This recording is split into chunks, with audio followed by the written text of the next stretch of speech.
Nggih, bagaimana Ibu kabarnya hari ini?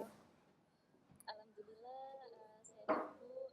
Cuman saya ada sedikit bingung nih. Saya ada rasa khawatir, ada kepikiran sesuatu gitu Bu. Oh, nggih Bu, napa Bu? Ada apa yang membuat Ibu merasa bingung? Sesuatu apa yang Ibu mungkin bisa bahas? Tadi kan menghubungi saya ingin bahas sesuatu, apa Ibu yang Ibu ingin bahas? Nggih, nggih Bu Afi ini. Saya ini sedang kepikiran ada siswa saya Bu. Dia itu kok rasa-rasanya itu motivasi belajarnya berkurang begitu Bu Afi. Oh, nggih nggih Bu. Menarik nih Bu. Eh, Sebentar Ibu, kalau pembicaraan kita hari ini terkait dengan motivasi belajar siswanya Ibu nggih, Bu Yelita, Nggih. Ibu pengen nanti sesuatu yang Ibu pengen capai setelah kita berbincang-bincang itu Ibu pengen kenapa Bu? Hasil akhirnya dari apa yang kita bicarakan. Saya sih ingin mendapat saran atau masukan bagaimana saya akan memperlakukan siswa saya ini. Karena sepertinya saya sudah melakukan banyak hal, tapi kok dia masih tetap seperti ini ya. Jadi saya ada bingungnya gitu, Bu. Oh, nggih. Sebelum kita masuk ke solusi nggih, Bu. Coba Ibu bisa ceritakan bagaimana mungkin karakter siswa tersebut atau apa yang menjadi perhatian utama motivasinya Ibu belajar sehingga Ibu mengatakan ini kok kesulitan motivasi belajar. Nah, seperti itu Bu. Mungkin Ibu bisa ceritakan terlebih dahulu siswa tersebut. Gitu, Bu.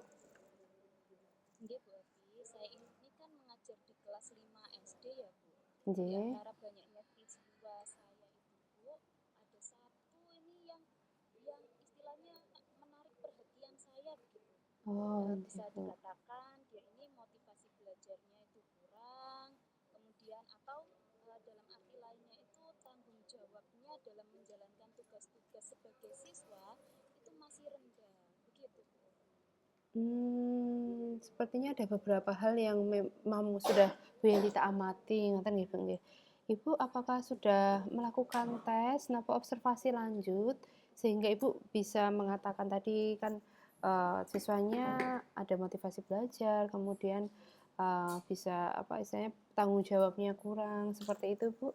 Mungkin Ibu sudah melakukan tes atau observasi untuk latar belakang siswa tersebut? Nggih. Kalau untuk tes diagnostik awal di tahun pembelajaran, di awal tahun pembelajaran, memang saya sudah melakukan tes diagnostik awal, Bu. Namun itu untuk mengidentifikasi gaya belajar dan kesiapan belajar. Sebenarnya sih siswa ini tidak ada masalah, Bu, tentang kognitifnya. Tapi secara pengamatan saya sehari-hari, dalam observasi saya itu, siswa ini selalu buku paketnya itu ditinggal di kelas, Bu. Buku paketnya itu Hmm. diletakkan di loker mejanya. Jadi Hmm. ketika ada tugas yang harus diselesaikan di rumah, dia itu selalu tidak mengerjakan. Ketika saya tanya kenapa tidak mengerjakan, dia selalu menjawab, paketnya ditinggal. Satu kali, dua kali, tiga kali, jawabannya itu selalu seperti itu.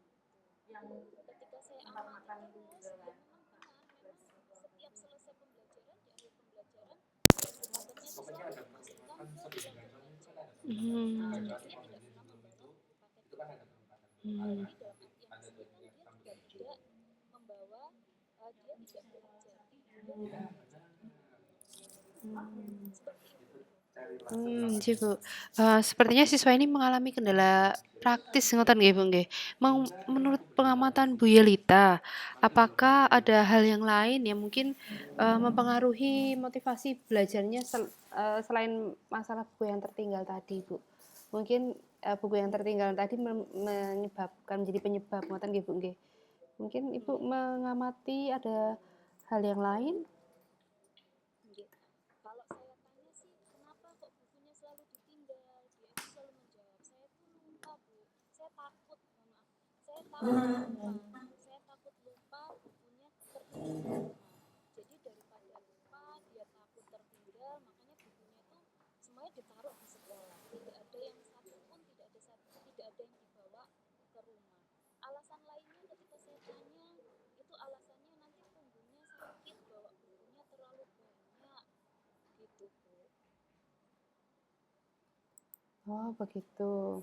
Jadi kita melihat mungkin masalahnya tidak hanya saat kognitifnya saja ya, tapi kondisinya mungkin uh, Ibu tadi mengatakan bahwa terlalu berat, istilahnya secara fisik begitu ya. Mungkin ada permasalahan tidak Bu? Maksudnya kenapa kok siswa tersebut menjadi takut seperti itu Bu? Maksudnya apakah ada hal lain begitu? Apakah dia selalu tidak mempersiapkan bukunya begitu atau mungkin di rumahnya seperti apa Bu kondisinya? Ya, kalau untuk mungkin perasaan takut tadi Bu ya, salah satunya mungkin datang dari saya itu begini Bu, di kelas saya itu ada sistem reward namanya. Jadi saya memberikan bintang. Kalau siswa aktif, siswa istilahnya memiliki prestasi atau memperoleh prestasi di kelas, saya biasanya akan memberikan reward.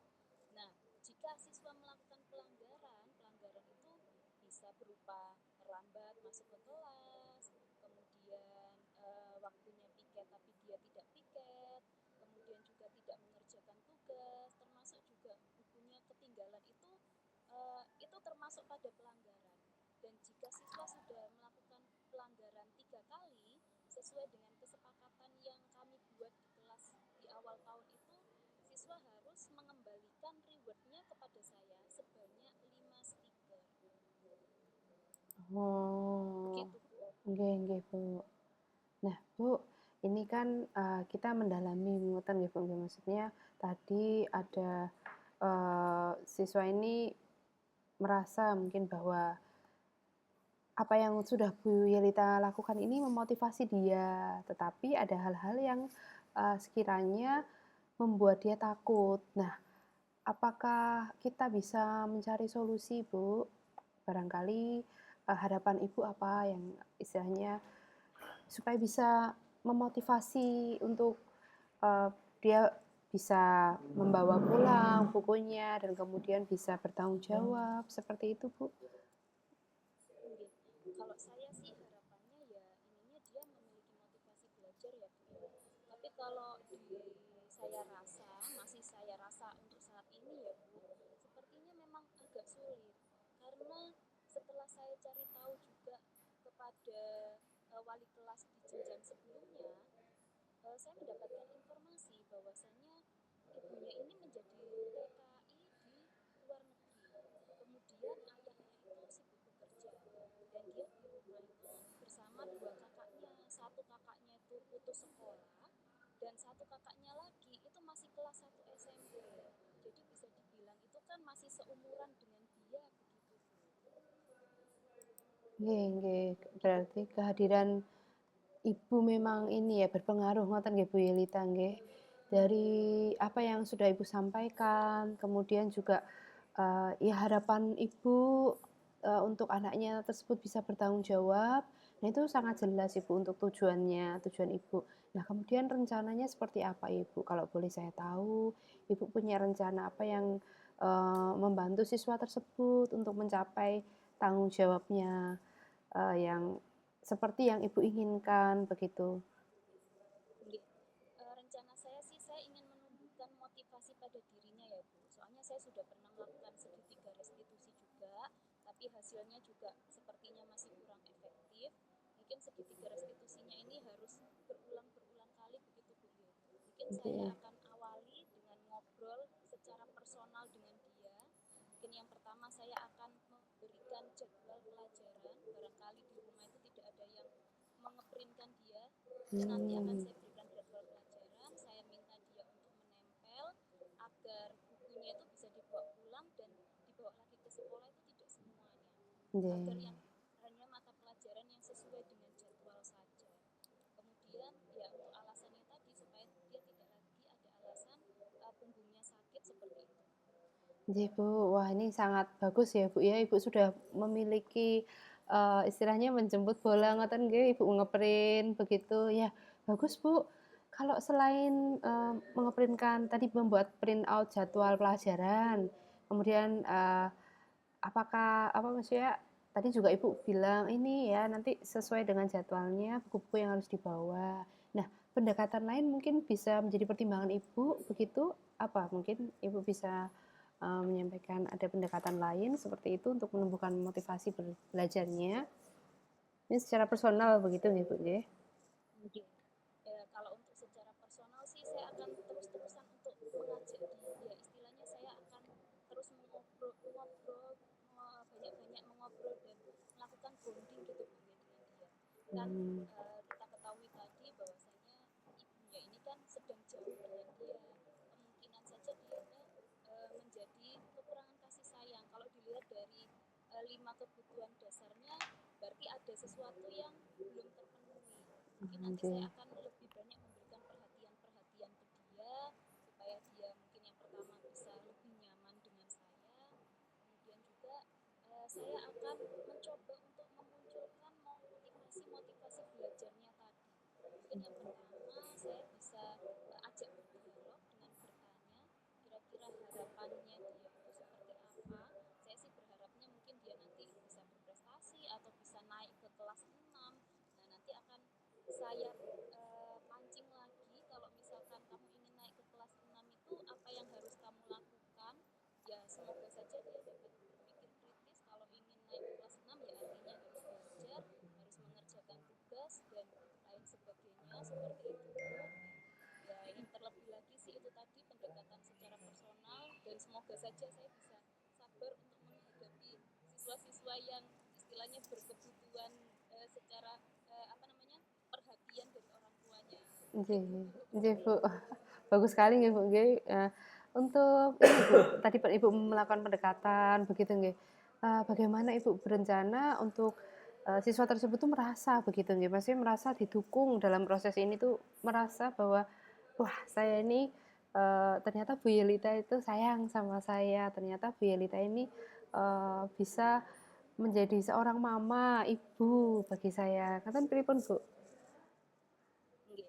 Mungkin kalau di awal di pagi hari saya akan menyapa dia, menanyai sudah sarapan belum, tadi siapa yang mengantar atau tadi naik sepeda, mungkin seperti itu Bu. Kemudian Mmm, tugas-tugasnya sudah dikerjakan belum, lebih-lebih banyak memberikan pujian. Mungkin kalau oh, di nggih. kelas 5 itu dengan dipuji itu kan mereka akan senang gitu. Mungkin Nggih. seperti itu. Kalau dipuji secara terus-menerus, insya Allah nanti dia akan melakukan hal-hal yang istilahnya aku ingin dipuji atau bagaimana mungkin seperti itu Bu Ovi. Nggih, amin, ngoten Ibu. Iya. Sudah kapan kalau rencananya Ibu nanti mulai menerapkan langkah-langkah yang Ibu sampaikan tadi? Oke. Ya, kalau bisa sih secepatnya saya usahakan dalam minggu ini begitu Bu. Karena memang di kelas 5 ini kan juga materinya juga akan semakin sulit. Kalau siswa tidak bisa apa namanya menguasai materinya, nanti untuk kedepannya kan akan sulit. Istilahnya itu kalau kesulitan-kesulitan tersebut ditumpuk, nanti sudah terlanjur siswa malas, sudah terlanjur terlalu banyak yang akan dipelajari atau terlalu banyak yang dia tidak kuasai, saya takutnya nanti akan putus sekolah seperti kakaknya yang pertama itu kekhawatiran Mmm, saya juga sebenarnya. oh, jadi Bu, lebih cepat lebih baik memang. Iya. Mungkin ada pihak lain Bu yang bisa membantu Ibu seperti mungkin walaupun mungkin, di sini tinggal ayahnya begitu ya Bu, atau mungkin guru lain mungkin untuk mendukung, siswa ini Bu? Oke. Sebetulnya sih saya juga butuh keterlibatan orang tua ya Bu. Cuman kalau ibunya kan di luar negeri, kemudian ayahnya ini juga saya rasa sepertinya sibuk sekali. Ketika saya WA ibarat kata kayak memberitahukan perkembangan anaknya itu juga responnya itu tidak fast respon gitu Bu. Responnya itu Mmm, sepertinya agak lambat begitu. Kemudian mmm, juga ya saya awalnya ini ya memotivasi ke siswanya dulu lah, saya motivasi dulu ke siswanya, semoga saja dengan saya motivasi ini ada perubahan. Nanti kalau memang tidak ada perubahan ya terpaksa berarti saya yang memanggil orang tuanya atau saya akan home visit ke rumahnya. Nanti mmm, kalau misalkan saya home visit pastinya saya juga akan melibatkan Yang Nggih. kita ketahui juga dia kan sehari-hari lebih lamanya itu dengan kakaknya yang SMP itu. Mmm. Masih sekiranya itu masih sebaya, masih seumuran, saya rasa juga kurang bisa mengayomi adiknya. Seperti itu. Oh, nggih, Bu. Ya, kita berharap ini, bisa membantu supaya harapan Bu Yelita tadi tidak ini ya, Bu, ya, seperti yang, Kakaknya tadi ya, jadi harapannya supaya anak tersebut tidak putus sekolah, ngoten nggih, Bu, nggih. Nah, Bu, Nggih. nah berdasarkan dari apa yang kita sudah bicarakan, mungkin Bu Yelita memiliki, eee, apa yang Bu Yelita garis bawahi, mungkin dapat Bu Yelita simpulkan dan Bu Yelita lakukan nanti. Mungkin alhamdulillah dari obrolan kita hari ini Bu, itu sedikit banyak bisa membuka pikiran saya dalam memperlakukan siswa saya ini. Insya Allah nanti ke depannya saya akan melakukan pendekatan secara personal untuk menumbuhkan motivasi-motivasi belajar dan juga menumbuhkan tanggung jawab pada diri siswa. Nggih, Bu, Eh, itu terlebih nggih, nggih, terlebih lagi juga menumbuhkan keyakinan-keyakinan yang ada pada dirinya tadi. nggih. Mungkin seperti itu, Bu Ovi. Ya, Bu, bagus. Ya, saya melihatnya Bu Yelita apalagi apa sudah terplanning begitu ya Bu. Bu Yelita punya ini ya bagian-bagian yang sudah Bu Yelita sampaikan tadi. Saya percaya Bu, Ibu jika Ibu memberikan perhatian dan strateginya tepat, begitu saya percaya bahwa siswa ini akan berkembang. Ngoten nggih Bu nggih.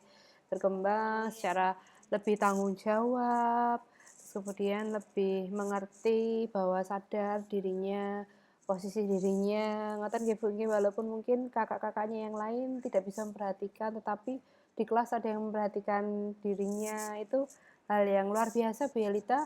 Monggo Bu Yelita dilakukan dan saya percaya bahwa ini bisa berjalan dengan baik. Terima kasih Bu Yelita sudah mempercayakan saya sebagai coach untuk pembicaraan kita hari ini. Semoga apa yang menjadi saran yang sudah Bu Yelita sampaikan tadi masukan-masukan langkah-langkah strategis itu bisa Bu Yelita lakukan. Begitu nggih Bu nggih? Nggih. Nggih. Amin. Terima kasih Nggih. banyak Bu Ovi untuk meluangkan waktunya Bu. Terima Barangkali di lain kasih. kesempatan saya membutuhkan panjenengan lagi nanti bisa berbincang lagi begitu nggih Bu Nggih, Ovi. saya terbuka Ibu, monggo. Menyediakan waktu dan Nggih. hati. Nggih, matur suwun Bu Yelita. Terima kasih Bu Terima Ovi. Nggih. kasih.